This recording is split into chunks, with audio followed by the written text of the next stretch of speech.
नमस्कार, आप देख रहे हैं एएनबी न्यूज और मैं आपके साथ सलोनी मलिक। एएनबी सुपरफास्ट में आपका स्वागत है। खबरों का सिलसिला शुरू करते हैं। भारत और नेपाल बीच जारी तनाव के बीच नेपाल ने फायरिंग की घटना को अंजाम दिया। भारत नेपाल सीमा पर एक बार फिर से नेपाल की ओर से फायरिंग की गई। इस घटना में एक भारतीय युवक घायल हो गया, जिसे अस्पताल में भर्ती कराया गया। घायल युवक की हालत गंभीर बताई जा रही है। घटना बिहार के किशनगंज जिले के टेढ़ागाछ के फतेहपुर स्थित भारत नेपाल सीमा पर हुई।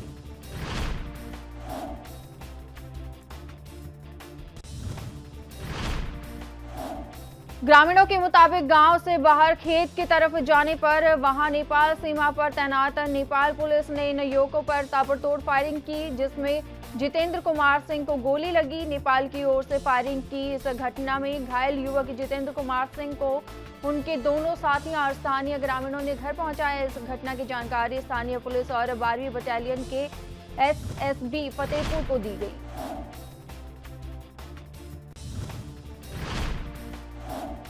इससे पहले भी नेपाल की ओर से सीमा पर फायरिंग की जा चुकी है। इस साल जून के महीने में नेपाल ने फायरिंग की थी। इस फायरिंग में एक शख्स की मौत भी हो गई थी, जबकि 4 घायल हो गए थे। इस घटना को बिहार में भारत नेपाल सीमा के पास सीतामढ़ी के सोनबरसा थाना क्षेत्र की पिपरा परसाइन पंचायत में लालबंदी स्थित जानकी नगर बॉर्डर पर अंजाम दिया गया।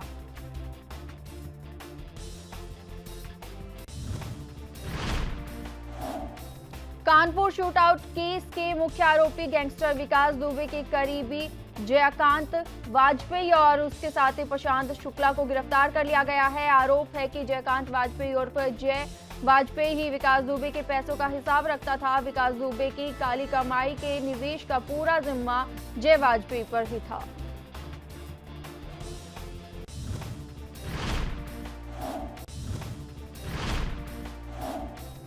जय वाजपेयी की गिरफ्तारी पर कानपुर पुलिस का कहना है कि 2 से 3 जुलाई की रात 8 पुलिसकर्मियों की हत्या के मामले में जय वाजपेयी और उसका साथी प्रशांत शुक्ला भी शामिल था।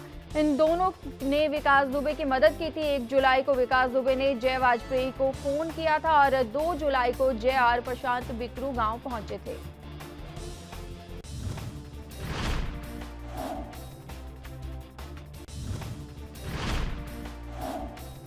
कानपुर पुलिस के मुताबिक 2 जुलाई को जय वाजपेयी ने विकास दुबे को 2 लाख रुपए और 25 रिवॉल्वर कारतूस दिए थे। 8 पुलिसकर्मियों की हत्या के बाद विकास दुबे और उसके गैंग को सुरक्षित स्थान पर पहुंचाने के लिए 3 लग्जरी गाड़ियों की व्यवस्था की गई थी, लेकिन पुलिस की सक्रियता से वो अपने मकसद में कामयाब नहीं हो पाए।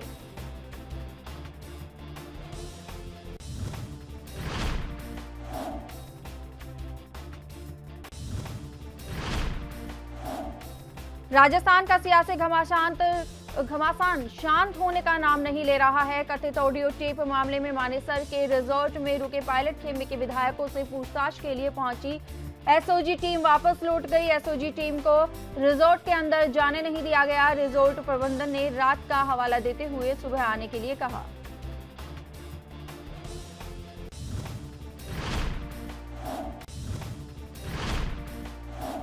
बता दें कि जो ऑडियो टेप वायरल हुआ है वो विधायकों की खरीद फरोख्त से जुड़ा है। इसे देखते हुए गहलोत सरकार ने केस दर्ज कराया है। इस मामले में सीएम गहलोत का कहना था कि विरोधी उनके सरकार को गिराने के लिए डील कर रहे थे। इसी मामले में शनिवार को संजय जैन को कोर्ट में पेश किया गया था, जहां बाद में कोर्ट ने उसे रिमांड पर भेज दिया।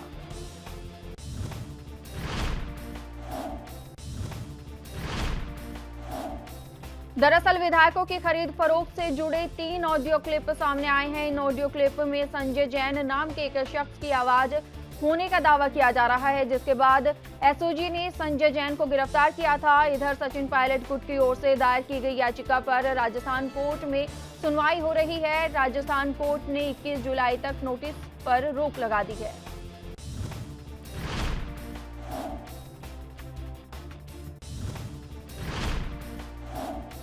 कोरोना संकट के बीच राजस्थान में जारी सियासी संघर्ष खत्म होने का नाम नहीं ले रहा है। सत्ता पक्ष और विपक्ष एक दूसरे पर आरोप लगाने में जुटे हुए हैं।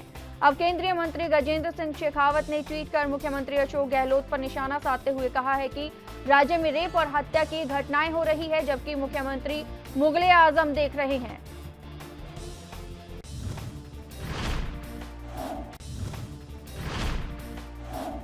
गजेंद्र सिंह शेखावत ने ट्वीट कर कहा है कि टोंक, अलवर, जयपुर, रामगढ़ और कल जालौर में बेटियों के बलात्कार और हत्या की घटनाएं झकझोर देने वाली हैं, लेकिन गहलोत जी अपने विधायकों के साथ होटल फेयरमाउंट में मुगले आजम देखने में व्यस्त हैं। ये शर्मनाक है।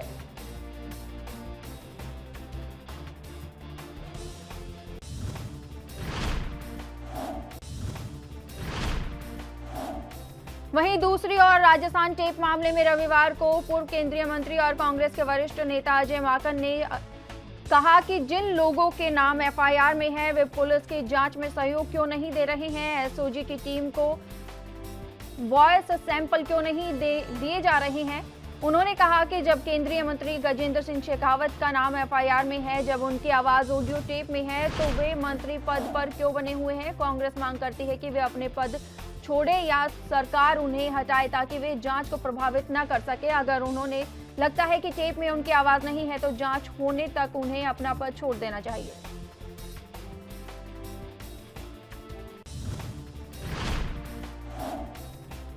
जनसत्ता दल नाम से अपनी पार्टी बना लेने वाले राजा भैया का नाम फिर से चर्चा में है। राजा भैया के खिलाफ कुंडा के साथ ही महेशगंज, प्रयागराज, रायबरेली के उंचार और राजधानी लखनऊ में हत्या का प्रयास, लूट, अपहरण समेत अन्य संगीन धाराओं में 47 मुकदमे दर्ज है। कुछ मुकदमों में राजा भैया को न्यायालय से राहत मिल चुकी है, तो ऐसी खबरें भी आई कि कुछ मुकदमे शासन सत्ता के दबाव में वापस हो चुके हैं।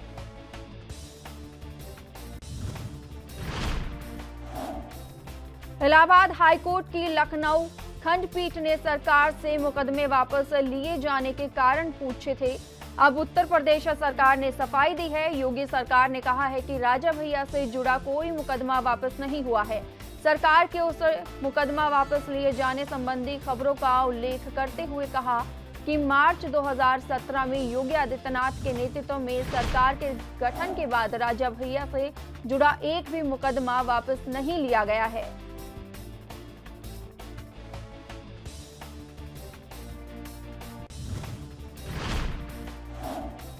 वहीं बता दें कि साल 2002 में बहुजन समाज पार्टी और भारतीय जनता पार्टी की गठबंधन सरकार के समय झांसी के विधायक पूरण सिंह मंडेला के अपहरण के मामले में राजा भैया को जेल भी जाना पड़ा था। तब बसपा सुप्रीमो मायावती प्रदेश की मुख्यमंत्री थी। तब लगभग 2.5 साल के बाद राजा भैया जेल से बाहर आ पाए थे। मायावती के शासनकाल में राजा भैया पर पोटा कानून के तहत कार्रवाई की गई थी, जिसे केंद्र में कांग्रेस की सरकार आने के बाद समाप्त कर दिया गया था।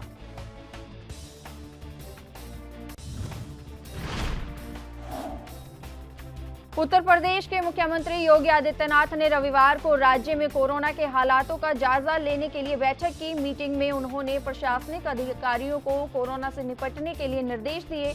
मुख्यमंत्री ने कहा कि कोरोना संक्रमण रोकने के लिए डोर टू डोर सर्वे के काम में कोई भी कोताही न की जाए।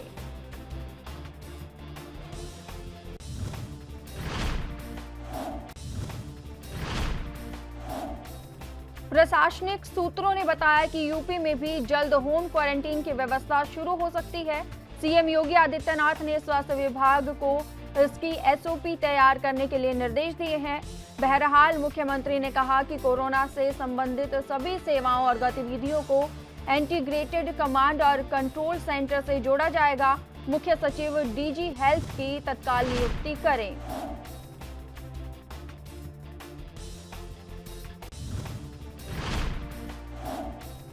उत्तर प्रदेश की राजधानी लखनऊ में कोरोना वायरस का संक्रमण लगातार बढ़ता जा रहा है। इसे देखते हुए लखनऊ के 4 थाना क्षेत्रों में लॉकडाउन लागू कर दिया गया है। कोरोना के बढ़ते मामलों के मद्देनजर गाजीपुर, इंदिरा नगर, आशियाना और सरोजनी नगर थाना क्षेत्र में लॉकडाउन लागू किया गया है। कोरोना वायरस के मामले लगातार बढ़ते जा रहे हैं, जिसको लेकर ये फैसला लिया गया है।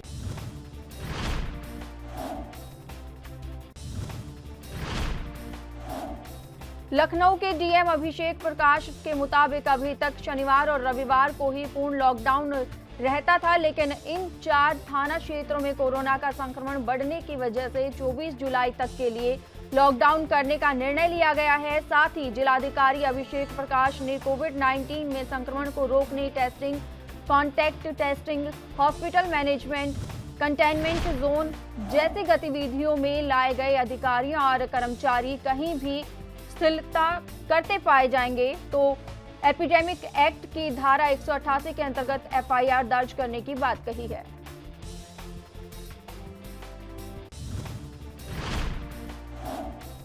बता दें कि उत्तर प्रदेश में पिछले 24 घंटे में 2250 नए कोरोना वायरस के मरीजों की पुष्टि हुई है। वहीं लखनऊ में पिछले 24 घंटे में 392 नए कोरोना वायरस के मरीज सामने आए हैं।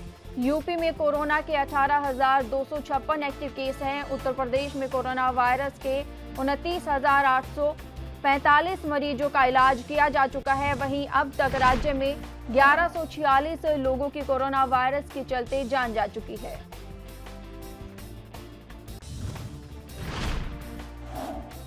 देश भर में तेजी से बढ़ती संक्रमितों की तादाद के बीच कोरोना वायरस से संक्रमण के मामले में मध्य प्रदेश में भी रफ्तार पकड़ ली है। आपको बता दें कि इस बीमारी के चलते अब तक 721 लोगों की जान जा चुकी है। प्रदेश में कोरोना संक्रमण की रफ्तार अब डराने लगी है।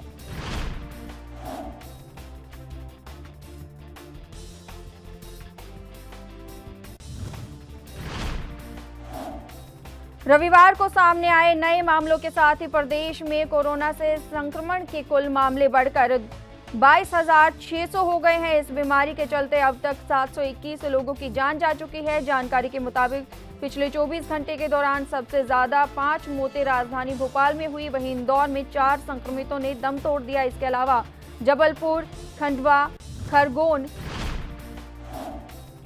सागर, हरदा और गुना में एक संक्रमित की मौत हुई।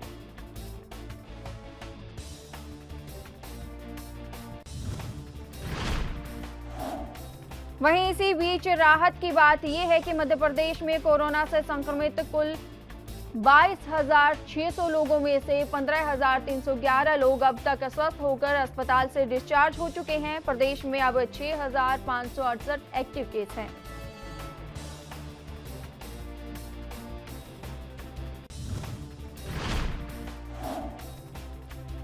कोरोना संक्रमण को देखते हुए छत्तीसगढ़ सरकार के आबकारी विभाग ने बड़ा फैसला लिया है। आबकारी विभाग ने राज्य में सभी क्लब, रेस्टोरेंट, बार, होटल, बार रूम, स्टॉक रूम समेत मदिरा संग्रहण स्थल को 2 अगस्त तक बंद रखने का फैसला किया है। विभाग ने इस संबंध में आदेश जारी कर दिया है। आबकारी विभाग ने कहा है कि राज्य के सभी जिलों में इसका कड़ाई से पालन सुनिश्चित करना है।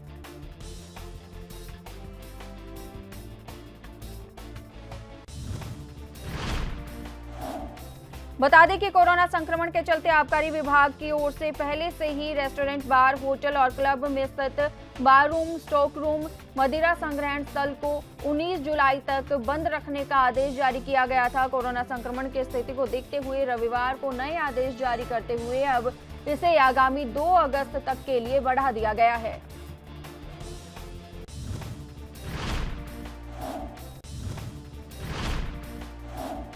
दिल्ली एम्स में स्वदेशी वैक्सीन कोवैक्सीन का ह्यूमन ट्रायल आज शुरू हो जाएगा।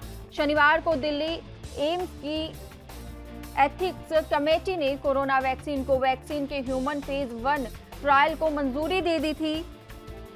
बताया जा रहा है कि ह्यूमन ट्रायल के लिए 10 घंटे के अंदर 1000 से ज्यादा लोगों ने रजिस्ट्रेशन कराया है। फिलहाल दिल्ली एनसीआर में रहने वालों को सिर्फ एनरोलमेंट की अनुमति दी गई है।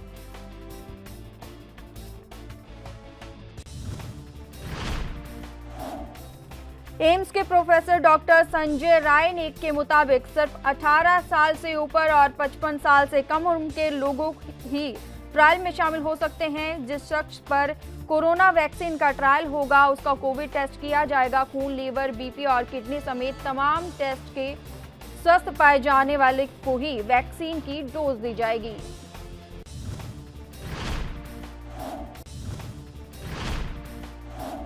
अमेरिका में कोरोना वायरस का कहर लगातार जारी है। यहां इस महामारी से मरने वालों का आंकड़ा 1,43,000 को पार कर चुका है। पिछले कुछ दिनों में यहां कोरोना के मामलों में जबरदस्त उछाल आया है और अब हर 4 दिन में 3 लाख नए मामले सामने आ रहे हैं। पिछले 24 घंटे में भी अमेरिका में 65,000 से ज्यादा मामले सामने आए हैं।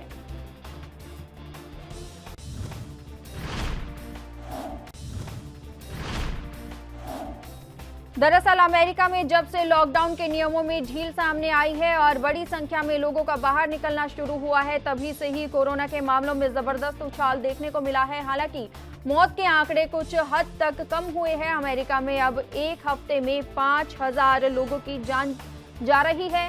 इससे पहले एक वक्त ऐसा था जहां हर रोज इतने लोग अपनी जान गंवा रहे थे।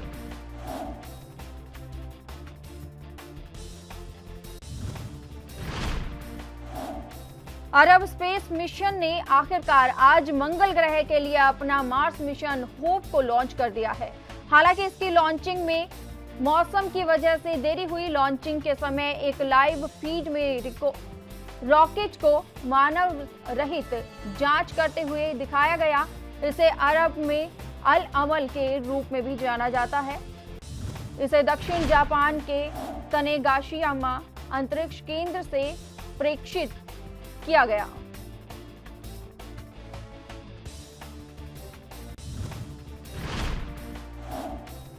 वहीं रॉकेट निर्माता मित्सुबिशी हेवी इंडस्ट्रीज ने लॉन्च के तुरंत बाद जारी एक बयान में कहा कि हमने HIIA व्हीकल नंबर 42 से अमरीरात Mars mission Hope spacecraft को स्थानीय जापानी समय अनुसार करीब 7 बजे लॉन्च कर दिया। प्रक्षेपण में 5 मिनट बाद रॉकेट अपनी उड़ान के पहले चरण को अंजाम दे रहा था।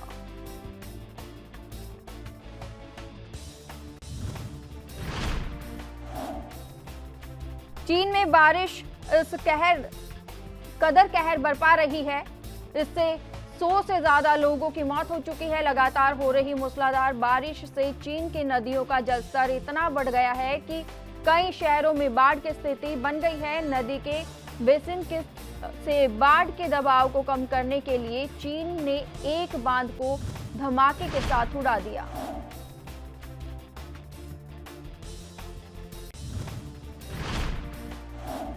चीन के सरकारी मीडिया चैनल CCTV की रिपोर्ट के मुताबिक नदी के बेसिन में बाढ़ के दबाव को कम करने के लिए शक्तिशाली बांध को विस्फोटक से उड़ाया गया। बता दें कि चीन में मूसलाधार बारिश की वजह से कई नदियों का जलस्तर असामान्य से बहुत ज्यादा बढ़ गया है।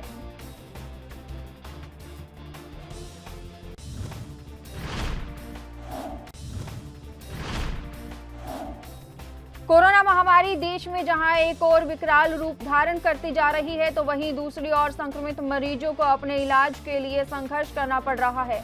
बिहार में तो स्थिति खराब होती दिखाई दे रही है। दरअसल यहां पर कोरोना संदिग्ध मरीज अस्पताल के बाहर पड़े हुए हैं और उनका इलाज कराने के लिए काफी मिन्नतें की जा रही है।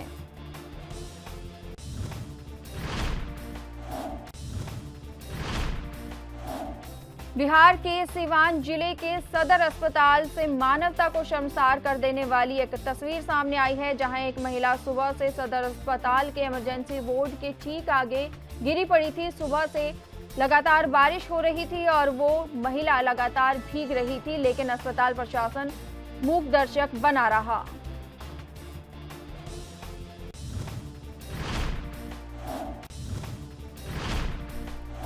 हालांकि सिविल सर्जन यदुवंश शर्मा ने जब इस बारे पूरे मामले को जानने की कोशिश की, तो उन्होंने साफ कर दिया कि वो कोरोना मरीज नहीं है। CS शर्मा ने ये भी कहा कि DM की ओर से मुझे सूचना दी गई और हमने तुरंत संज्ञान लिया।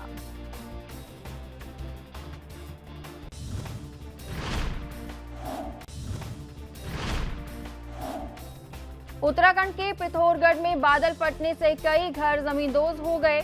पहाड़ से अचानक आए मलबे में कई घर दब गए।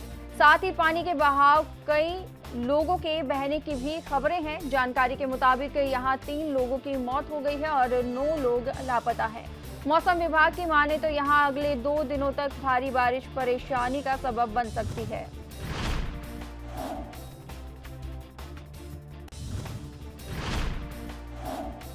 वहीं बादल फटने के बाद रास्ते के बह जाने से यहां के लोगों गांव में ही फंस गए हैं। उनके बाहर किसी भी इलाके से जुड़ने का कोई रास्ता नहीं बचा है। घटना के बाद राहत बचाव कार्य टीम को घटनास्थल के लिए रवाना कर दिया गया। बता दें कि उत्तराखंड में भारी बारिश से नदियां उफान पर हैं।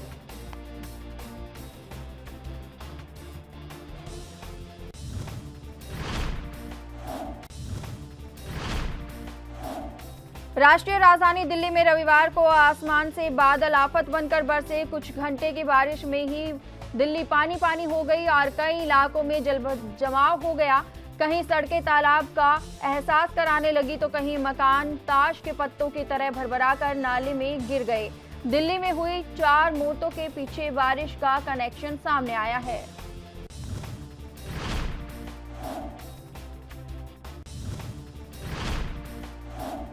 मौत की पहली घटना मिंटो रोड की है, जहां मिनी ट्रक के साथ अंडरपास में फंस गए ऑटो ड्राइवर कुंदन कुमार ने बारिश के पानी में दम तोड़ दिया। वहीं दूसरी घटना दक्षिण पूर्व दिल्ली में हुई। दक्षिण पूर्व दिल्ली के जैतपुर इलाके में 8 साल का एक मासूम यमुना नदी के तट के करीब बने छठ घाट में डूब गया। वो नहाने गया था। वहीं श्रीनिवासपुरी इलाके में भी गांधी कैंप के करीब एक युवक की मौत हो गई।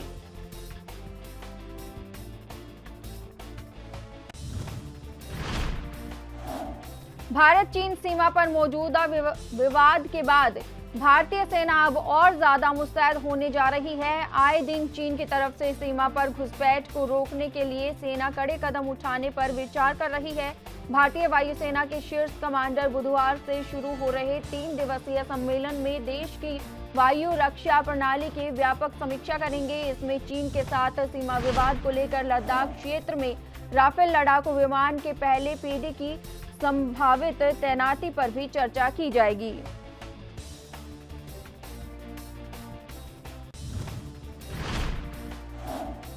वहीं ये विमान भारतीय वायुसेना के लड़ाकू बेड़े में जुलाई के अंत तक शामिल किए जाने वाले हैं। 6 महीने में होने वाले कमांडर्स कॉन्फ्रेंस में चीन सीमा पर तैनात और उससे निपटने के लिए वायुसेना की तैयारियां चर्चा में है। आपको बता दें कि साथ ही 27 जुलाई को अंबाला एयरबेस पर पहुंच रहे राफेल लड़ाकू विमान की तैनाती पर भी खर्चा होगा। माना जा रहा है कि राफेल लड़ाकू विमान को जल्द से जल्द सीमा से सटी एलएसी की एयर स्पेस में तैनात किया जाएगा।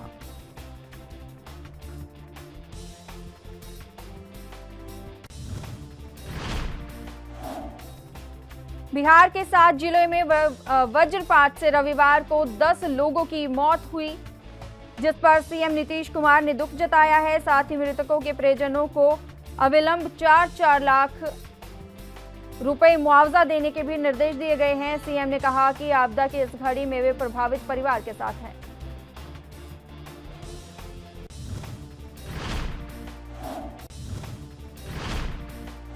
वहीं बता दें कि वज्रपात से पूर्णिया में 3, बेगूसराय में 2 और पटना, सहरसा, पूर्वी चंपारण, मधेपुरा और दरभंगा में एक व्यक्ति की मौत हुई है। सीएम ने लोगों से अपील की है कि सभी खराब मौसम में पूरी सतर्कता बरतें। खराब मौसम होने पर वज्रपात से बचाव के लिए आपदा प्रबंधन विभाग के जरिए समय समय पर जारी सुझावों का अनुपालन करें। खराब मौसम में घर में रहें और सुरक्षित रहें। प्रधानमंत्री नरेंद्र मोदी ने देश में बाढ़ की स्थिति और कोरोना वायरस के बढ़ते मामलों का जायजा लेने के लिए 7 राज्यों के मुख्यमंत्रियों के साथ बातचीत की। मौजूदा मानसून के समय में असम और बिहार 2 ऐसे राज्य हैं जो बाढ़ से सबसे ज्यादा प्रभावित हैं।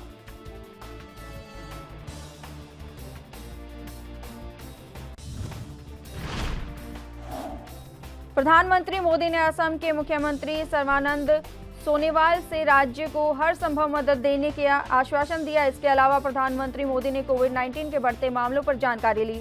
असम के मुख्यमंत्री के अलावा प्रधानमंत्री 6 और राज्यों के मुख्यमंत्रियों के साथ बातचीत की। बता दें कि असम में बाढ़ से अब तक सैकड़ों लोगों की मौत हो चुकी है।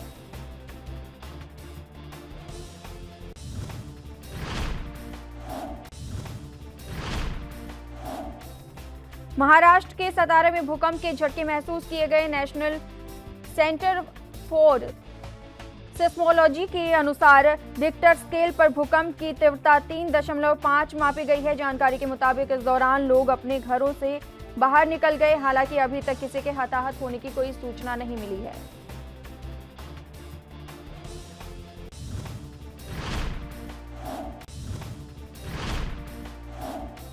पश्चिम बंगाल के दिनाजपुर जिले में कथित रूप से एक नाबालिग लड़के से रेप के मामले में बीजेपी नेता राहुल सिन्हा का बयान सामने आया है। राहुल सिन्हा ने इसका सीधा आरोप तृणमूल कांग्रेस के नेता पर लगाया है। जानकारी के मुताबिक 15 साल के नाबालिग को कथित रूप से अगवा कर लिया गया था।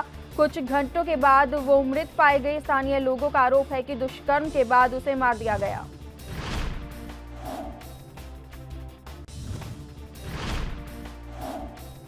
उत्तर प्रदेश में कोरोना के मामले बढ़ते जा रहे हैं। प्रदेश में कोरोना के बढ़ते मामलों को लेकर सपा नेता अभिषेक मिश्रा ने योगी सरकार पर लापरवाही का आरोप लगाया है। मिश्रा का कहना है कि सरकार बस बात कर रही है, काम नहीं कर रही है। इसके साथ ही उन्होंने कहा कि सरकार ने आत्मनिर्भर होने का मतलब ये निकाल लिया है कि अपने हाल पर हो, जैसे जीना है वैसे जियो। और क्या कहा उन्होंने,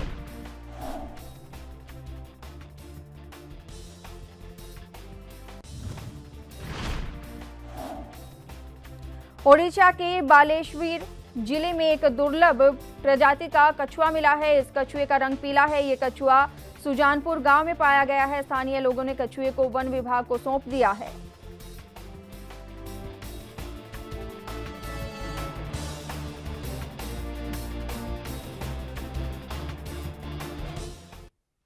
एएनबी सुपरफास्ट में मेरे साथ इतना ही। देश और दुनिया की तमाम खबरों के लिए बने रहिए एएनबी न्यूज के साथ। नमस्कार।